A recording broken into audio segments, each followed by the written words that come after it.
আল্লাহ তুমি সব কিচ্ছু জানো, হে আমার প্রভু তুমি আমাকে মাফ করে দাও।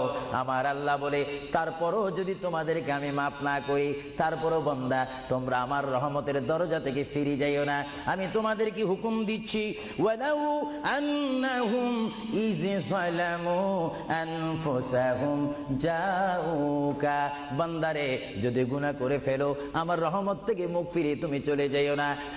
বান্দা, আকাশ পরিমাণ যদি গুনাহ করো, পাতাল পরিমাণ যদি গুনাহ করো, সাগরের পানি পরিমাণ যদি গুনাহ করো, পাহাড় তুলনায় যদি তুমি গুনাহ করো, আমার দরবার থেকে তুমি নিরাশ হইও না।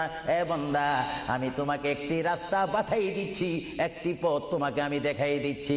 সেই পথটি কোন পথ তোমরা জানো?